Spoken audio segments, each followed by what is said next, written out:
Hello बच्चों, पिछले lecture में हम लोग न्यूट्रिशन कंप्लीट कर चुके हैं, जहाँ पर हम लोगों ने देखा था कि जो कार्बोहाइड्रेट है वो फाइनली ग्लूकोज में कन्वर्ट हो जा रहा था, जो फैट है वो फैटी एसिड में, और जो प्रोटीन था वो अमीनो एसिड में। अब क्या होगा कि हम लोग न्यूट्रिशन ले क्यों रहे थे? For the growth and development and production of energy. क्योंकि जो भी अगर सपोज दैट हम लोगों ने प्रोटीन लिया था उससे अमीनो एसिड बना था, तो उस अमीनो एसिड से हम लोगों की बॉडी की प्रोटीन का सिंथेसिस होगा। तो उस सिंथेसिस प्रोसेस के लिए एनर्जी की ज़रूरत पड़ेगी।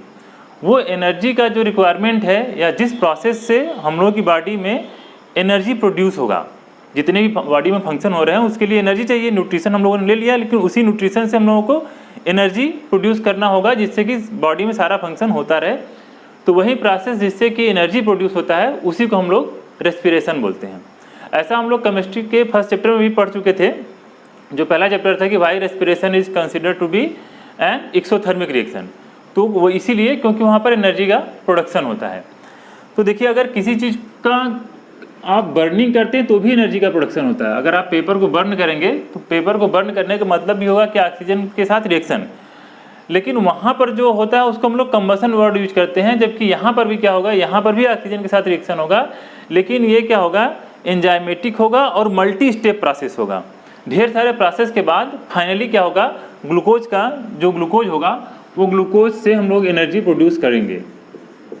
अगर ये ग्लूकोज है तो इसका ऑक्सीजन के साथ रिएक्शन होगा और ये carbon dioxide H2O plus ATP, energy जो बनेगी वो ATP के फॉर्म में बनेगी।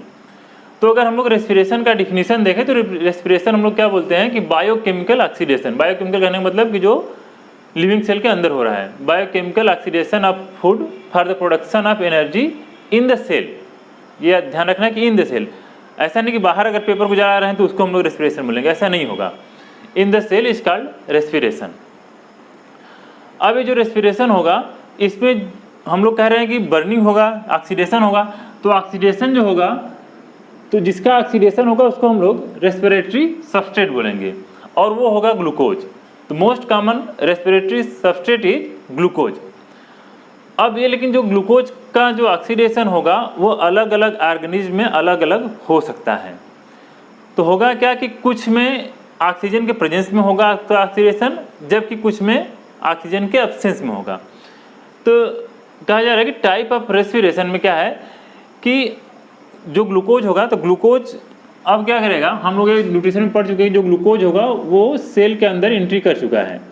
अब सेल के अंदर क्या है कि न्यूक्लियस होता है, माइटोकॉन्ड्रिया होता है, और ये जो पूरा सेल मेम्ब्रेन और न्यूक्लियस के बीच का जो जगह है उसको हम लोग साइटोप्लाज्म बोलते हैं। तो ग्लूकोज सेल मेम्ब्रेन के थ्रू कहाँ जाएगा, इस पहले ही साइटोप्लाज्म में जाएगा। साइटोप्लाज्म में जाने पर जो ग्लूकोज होगा उसका ऑक्सीडेशन जो होगा वो पाइरूवेट में होगा।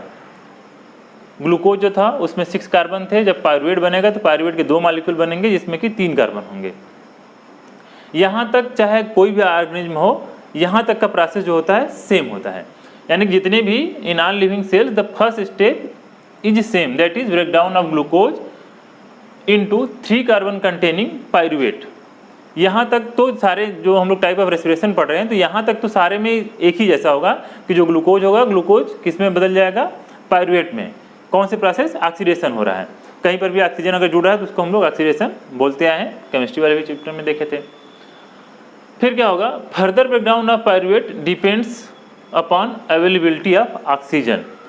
अगर ऑक्सीजन के अब्सेंस में उसका ऑक्सीडेशन होगा पाइरूवेट के बाद, फर्दर जो पाइरूवेट का ब्रेकडाउन होगा उसकी बात की जा रही है कि पाइरूवेट के बाद जब अगर ब्रेकडाउन हो वो ऑक्सीजन के अब्सेंस में हो तो उसको हम लोग बोलेंगे कि वो एनारोबिक रेस्पिरेशन है, मतलब कि in the absence of oxygen. और अगर ऑक्सीजन के प्रेजेंस में होगा तो उसको हम लोग बोलेंगे एरोबिक रेस्पिरेशन। इस तरह से 2 तरह के पाथ बन रहे हैं, एक तो ऑक्सीजन के प्रेजेंस में और एक ऑक्सीजन के अब्सेंस में। बात क्लियर है ना? हम लोग रेस्पिरेशन पढ़ रहे हैं जहाँ पर हम लोग ये पढ़ रहे हैं कि रेस्पिरेटरी सबस्ट्रेट होगा, वो क्या होगा, ग्लूकोज होगा, ग्लूकोज का ऑक्सीडेशन होगा जिससे कि एनर्जी प्रोड्यूस होगी, energy in the form of ATP। उसी एनर्जी का यूटिलाइजेशन करेंगे डिफरेंट बॉडी फंक्शन में, ऐसा हम लोग पढ़ रहे हैं। तो हम लोगों ने देखा कि ग्लूकोज पाइरूवेट में कन्वर्ट होगा। अब पाइरूवेट का जो ब्रेकडाउन होगा फर्दर वो उसके 3 मेथड हो सकते हैं। तो यहाँ पर लिखा गया है कि there are 3 way by which different cell handle pyruvate. यानी कि ये जो ग्लूकोज से पाइरूवेट बना है ये साइटोप्लाज्म में होता है। याद रखिएगा ये कहाँ हो रहा है, साइटोप्लाज्म में। साइटोप्लाज्म में हो गया और इसको हम लोग बोलते हैं ग्लाइकोलिसिस। ये यहाँ तक हो जाता है, चाहे वो किसी भी टाइप के सेल हो, कोई भी ऑर्गेनिज्म हो, इतना तक होगा। उसके बाद अब जैसे ईस्ट और बैक्टीरिया में क्या होगा, जैसे बैक्टीरिया हम लोग पढ़ रहे हैं कि cell membrane bound structure, mitochondria, ये सब तो होते ही नहीं है। तो वहाँ पर क्या होता है कि देखिए अब्सेंस ऑफ O2 में, और ईस्ट का एग्जांपल दिया गया है, इन ईस्ट में क्या होगा, ये जो पायरुवेट है वो कन्वर्ट होगा एल्कोहल, यानी कि एथिल एल्कोहल है, C2H5OH है, एल्कोहल CO2 प्लस एनर्जी, और energy in the form of ATP बनेगी, और यहाँ पर ATP का काउंट भी लिखा है कि 2 ATP बनेगा। इस प्रोसेस को हम लोग एल्कोहलिक फर्मेंटेशन भी बोलते हैं।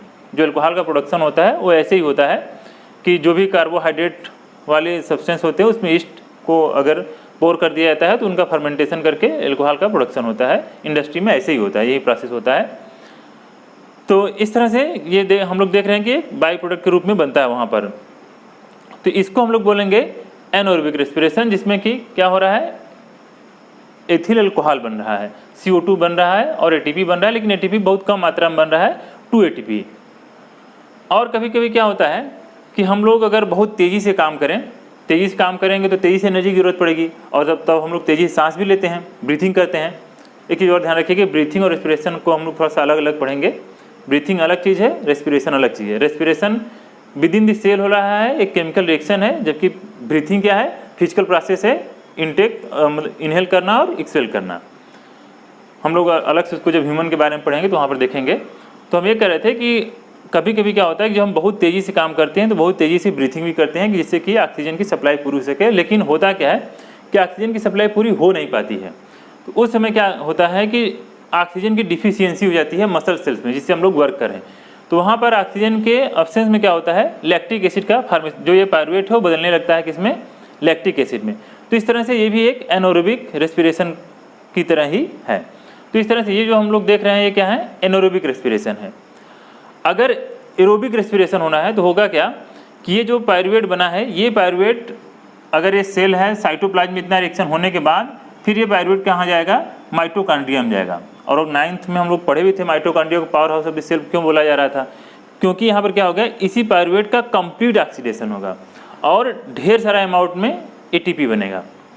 तो यहाँ पर क्या होगा, in presence of O2 in mitochondria, ये इतना जो प्रोसेस था कहाँ हो रहा था, साइटोप्लाज्म में। फिर यहाँ पर क्या होगा, ये माइटोकॉन्ड्रिया में होगा और कंप्लीट ऑक्सीडेशन के फलस्वरूप क्या बनेगा, carbon dioxide, water plus energy. और एनर्जी भी यहाँ पर कुल अगर टोटल ATP देखा जाए तो यहाँ पर कुल 38 ATP बनता है। तो इस तरह से हम लोग देखेंगे कि जो एरोबिक रेस्पिरेशन है वो ज़्यादा एफिशिएंट है। कैसे, क्योंकि ATP का प्रोडक्शन वहाँ पर ज़्यादा हो रहा है। तो इस तरह से हम लोगों का रेस्पिरेशन का जो था वो ख़त्म हो गया। इसके बाद हम लोग क्या पढ़ेंगे अब, ह्यूमन में और डिफरेंट जो अलग अलग ऑर्गेनिज्म है उनमें किस तरह से रेस्पिरेशन होता है। तो हम लोग नेक्स्ट देखते हैं स्टेप्स ऑफ रेस्पिरेशन। हालांकि रेस्पिरेशन एक्चुअल में जो सेल के अंदर ऑक्सीडेशन होता है उसी को रेस्पिरेशन बोलते हैं, लेकिन इस पूरे प्रोसेस के लिए भी हम लोग रेस्पिरेशन वर्ड ही यूज करते हैं। तो रेस्पिरेशन में क्या क्या स्टेप्स होते हैं, अच्छा उसके पहले हम लोग ये देख लेते हैं कि ये जो ATP बना था उसका ATP का फुल फॉर्म है एडिनोसिन ट्राइफॉस्फेट, और जो रेस्पिरेशन में एनर्जी बनी थी वो एनर्जी करेंसी के रूप में ATP के फॉर्म में स्टोर होती है, जो कि 30.5 किलो जूल पर मोल एनर्जी को प्रोड्यूस करती है, जो ATP होती है। तो हम लोग आते हैं स्टेप्स ऑफ रेस्पिरेशन में। तो एक कॉमन कोई भी ऑर्गेनिज्म होगा उसमें कुल मिला के 4 स्टेप्स होंगे। ब्रीथिंग है, ब्रीथिंग का मतलब होगा, यहाँ पे लिखा है कि it is the physical process of aerobic respiration, जिसमें क्या होगा, inhalation of oxygen rich air to the respiratory surface and expiration या exhalation of CO2 rich air. मतलब हम लोग क्या करते हैं, जो ये यहाँ पर फिगर्स के से भी हम लोग समझ सकते हैं। तो ये जो ऑक्सीजन हमको अंदर ले रहे हैं और CO2 जो बाहर निकाल रहे हैं, इसको हम लोग ब्रीथिंग बोलेंगे। उसके बाद क्या होगा, ये जो ऑक्सीजन है अब कहाँ जाएगा, रेस्पिरेटरी आर्गन के पास जाएगा। तो रेस्पिरेटरी आर्गन, जैसे यहाँ पर लंग्स है, अलग अलग ऑर्गेनिज्म में अलग अलग होंगे, अभी हम लोग इसको अलग से देख लेंगे। तो क्या होगा, अब क्या होगा, यहाँ ये जो रेस्पिरेटरी आर्गन है यहाँ पर ये आएगा ऑक्सीजन। तो ऑक्सीजन जब आएगा तो वहाँ पर क्या होगा, एक्सचेंज होगा। क्या कि इस रेस्पिरेटरी आर्गन जो है यहाँ से ऑक्सीजन ब्लड को चला जाएगा और CO2 वापस इधर की ओर आएगा। तो दूसरा स्टेप जो है वो है एक्सटर्नल रेस्पिरेशन, या इसी को हम लोग बोल सकते हैं कि diffusion of gases eight respiratory surface. ये रेस्पिरेटरी सरफेस जो होगा, चाहे कोई भी ऑर्गेनिज्म हो या उसका जैसा भी ये रेस्पिरेटरी आर्गन हो, वहाँ पर एक कॉमन बात होगी कि जहाँ पर एक गैसियस एक्सचेंज होना है। जैसे अब अमीबा वगैरह में तो ये ब्रीथिंग नाम की कोई चीज़ नहीं होगी, डायरेक्ट यही गैसियस एक्सचेंज होगा।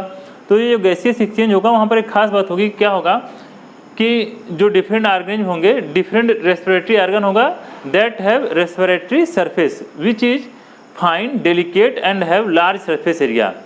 मतलब यहाँ का स्ट्रक्चर ऐसा होगा कि यहाँ पे सरफेस एरिया बहुत ज़्यादा हो जिससे कि गैसियस एक्सचेंज ज़्यादा हो सके, और प्लस क्या हो, ब्लड की सप्लाई भी बहुत ज़्यादा हो जिससे कि अधिक से अधिक मात्रा में क्या हो, ऑक्सीजन या जो भी CO2 है उसका ट्रांसपोर्टेशन हो सके। तो ये रेस्पिरेटरी जो सरफेस होगा उसके ये इंपॉर्टेंट कैरेक्टरिस्टिक्स होने चाहिए कि ऐसा रेस्पिरेटरी सरफेस हो जिससे कि जो गैसियस एक्सचेंज हो तेज़ी से हो। तो हम लोग देख रहे हैं कि पहले ब्रीथिंग हुआ, ऑक्सीजन अंदर गया, फिर यहाँ पर क्या हुआ, ये जो रेस्पिरेटरी आर्गन है वहाँ पर गैसियस एक्सचेंज हुआ। फिर उसके बाद क्या होगा, अब ये ऑक्सीजन ब्लड कैपिलरी के थ्रू हर एक सेल के पास जाएगा। फिर सेल सरफेस पर जाकर फिर से क्या होगा, फिर से वास्तव में ये जो ऑक्सीजन यहाँ आ रही है या CO2 यहाँ आ रहा है तो इस सेल के अंदर से आ रहा है जहाँ पर ऑक्सीडेशन हुआ था। तो हो क्या रहा है कि यहाँ पर फिर एक बार गैसियस एक्सचेंज होगा, यानी कि ये जो CO2 बाहर निकलेगी, O2 अंदर जाएगी, यही CO2 यहाँ गई है, फिर वहीं यहाँ आई है। तो फिर उसको हम लोग एक टर्म में देते हैं इंटरनल रेस्पिरेशन, या इसी को हम लोग बोलते हैं diffusion of gases at cellular surface. Cell के सरफेस पे जाकर ऑक्सीजन अंदर गई, CO2 बाहर आया। यहाँ पर क्या हुआ था, लंग्स में जो एल्वेलाई थी वहाँ पर जो ऑक्सीजन था वो अंदर गया, CO2 जो था वो बाहर आया। फिर फाइनली क्या होगा, अब वो ऑक्सीजन सेल के अंदर जाएगा और जो इसके पहले हम लोग पढ़ रहे थे रेस्पिरेशन, तो वो रिएक्शन होगा, तो एनर्जी का प्रोडक्शन होगा। तो इस तरह से ये कुल 4 स्टेप्स होंगे हर जगह। तो अब इसके बाद हम लोग देखेंगे, जैसे हम लोग हैं तो वहाँ पर रेस्पिरेटरी आर्गन, यहाँ पर लंग्स है, ऐसे ही अलग अलग ऑर्गेनिज्म में अलग अलग रेस्पिरेटरी आर्गन होंगे, तो उसको भी हम लोग देख लेते हैं। तो ये डिफरेंट ऑर्गेनिज्म में अलग अलग रेस्पिरेटरी आर्गन होते हैं, जैसे कि अमीबा प्लेनेरिया में सेल मेम्ब्रेन, क्योंकि ये यूनिसेलुलर ऑर्गेनिज्म है जैसे अमीबा, तो वहाँ पर क्या होगा, डायरेक्ट जो सेल सरफेस है वहीं से सब कुछ एक्सचेंज होता है। जो CO2 बनेगी वो भी सेल मेम्ब्रेन के थ्रू बाहर निकलेगी और जो ऑक्सीजन वो भी सेल मेम्ब्रेन के थ्रू अंदर आएगी। अर्थवर्म वगैरह में स्किन से होता है, मॉइस्ट स्किन से। फिशेस हैं, मोलस्कन्स हैं, मोलस्कन यानी कि स्नेल वगैरह जो है, एक्वेटिक आर्थ्रोपोड्स है, उसमें गिल्स के थ्रू होता है। फिश वगैरह में गिल्स होते हैं, वहीं पर गैसियस एक्सचेंज होता है। रेप्टाइल्स, बर्ड और मैमल्स में लंग्स के थ्रू होता है। एक क्वेश्चन और एनसीईआरटी में आता है कि जो एक्वेटिक एनिमल या जो फिशेस वगैरह हैं उसमें रेस्पिरेशन का रेट तेज़ क्यों होता है। तो ऐसा इसलिए होता है क्योंकि जो ऑक्सीजन है वाटर में वो बहुत ही कम सॉल्युबल होती है, तो उसका अमाउंट कम होता है। तो जब ऑक्सीजन का अमाउंट कम है और जो फिश है उसको ऑक्सीजन चाहिए, तो इसलिए क्या करती हैं, वो बहुत तेज़ी से रेस्पिरेशन करती हैं जिससे कि ऑक्सीजन का रिक्वायरमेंट फुलफिल हो सके। तो आज हम लोगों ने ये पूरा रेस्पिरेशन का इंट्रोडक्शन पार्ट ख़त्म कर लिया है। नेक्स्ट डे हम लोग जब पढ़ेंगे नेक्स्ट लेक्चर में, तो रेस्पिरेटरी सिस्टम ह्यूमन का पढ़ेंगे।